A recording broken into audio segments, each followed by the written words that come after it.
In today's video, we are going to discuss the electrolysis of some electrolytes,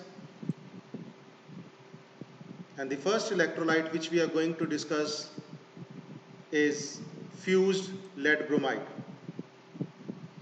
Now we are going to see what happens during the electrolysis of fused lead bromide. What happens during the electrolysis is discussed in our previous videos. If you haven't watched them, watch them first, then continue watching this video. Then you will understand better how electrolysis of fused lead bromide occurs. As the experiments which we have done in our previous videos are very much similar to this electrolysis, so it is necessary to see all the previous videos so that the topic can be understood easily. Moving on to the electrolysis of fused lead bromide, here we can see that a container is there in which electrolyte is poured. Two electrodes, cathode and anode, are dipped into it by using 12-volt battery, and a flame is provided below the container so that the ionic compound, which is known as lead bromide, can be changed into the fused state. As we already know that ionic compounds in solid state does not conduct electricity, therefore we have to convert it into fused state or molten state. For this, we will set up an arrangement as we did in the previous experiments of previous videos. We will set up an apparatus and we will take a container, and this container is made up of silica. This is of silica crucible, means it is made up of silica material, in which lead bromide is taken in the solid state initially, and later on it was heated from below so that it could be changed into molten form. And as soon as the lead bromide changes into molten form, the electrolysis starts occurring. Moving on further, let's see. The container which we are using of silica, the reason for the using silica container is that silica is non-reactive, it is a bad conductor of electricity, and it can withstand a high temperature. That is the reason that why we are using silica crucible. Because we are using lead bromide in the molten state, so we can say lead bromide is an electrolyte. And one thing we know, that whenever ionic compound dissociates, it dissociates into ions. Here lead bromide will be dissociated into lead ions and bromide ions. The electrodes which we are using are made up of graphite or iron. Especially cathode is made up of graphite or iron, but for the anode only graphite electrode is to be used. Now the reason for this, why we are using graphite electrode, is graphite is an inert electrode. It does not react with the products formed on the electrodes during electrolysis.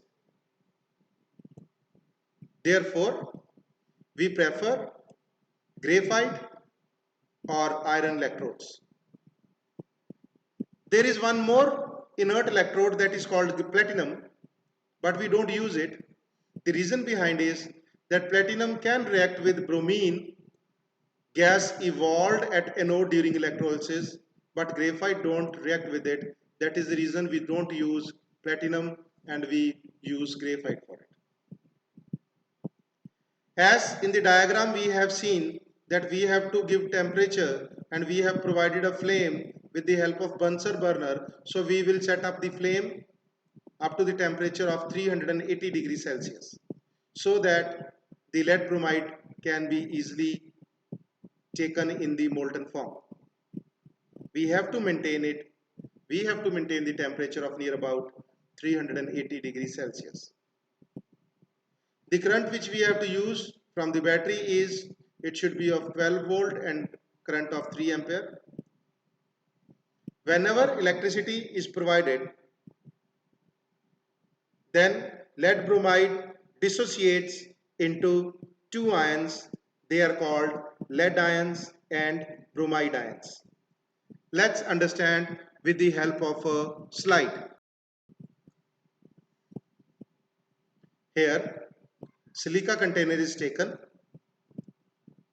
and lead bromide is taken in the fused state. The lead bromide, it dissociates to form lead ions and bromide ions.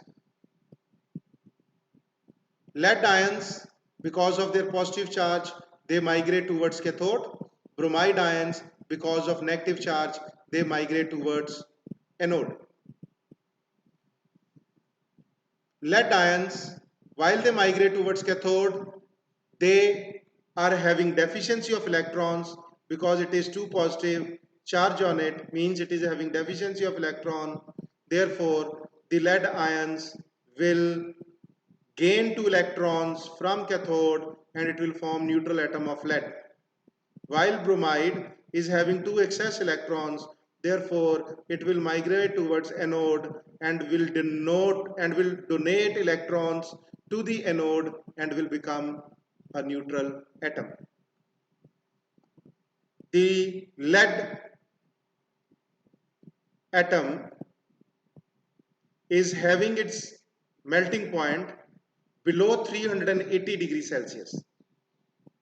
Therefore, the lead atoms, which is in the metal form, will melt at 380 degrees Celsius and will change into liquid form, and it will fall down, while the bromide atoms, which were attached to a node,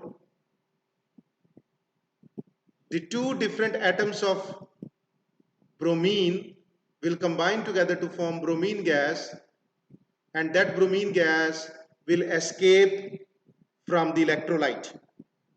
Thus we can say that electrolysis of lead bromide has changed lead bromide compound into the products known as lead metal, which is in the liquid form, and bromine gas, which is in the gaseous form, and it escapes out of the electrolyte through anode. Now let's understand from book. Here is the dissociation of lead bromide into lead positive and bromide negative ions. The lead positive ions, they move towards cathode. They gain 2 electrons and form lead metal. So the product at the cathode is lead metal. The color of the lead metal is silvery gray and its melting point is 327 degrees Celsius. Because we are providing the temperature of 385 degrees Celsius, therefore lead is obtained in the liquid state as its melting point is 327 degrees Celsius. If we talk about the anode, the bromide ion, it loses electron and form bromine atom, and 2 of the bromine atoms, they combine together to form bromine gas. Hence we can say that the product at the anode is bromine gas, and this can be visualized as the reddish brown vapors that will escape out from the anode. Bromine is having a reddish brown color and it is easily seen evaporating from the electrolyte because of its reddish color. Hence we can say that the bromine atoms combine together to form bromine gas, which escapes from the electrolyte, and lead metal in the liquid state will fall down in the container and will be obtained in the form of liquid. The summary of the electrolysis of the fused lead bromide is given here, in which dissociation reaction is given whenever lead bromide dissociates into ions. The ions which migrate towards cathode and anode. The ions which migrate towards cathode is lead ion, and the reaction when lead ion reaches the cathode is written here. The ion which is bromide ion, it moves towards anode, and the reaction of the bromide ions is written here.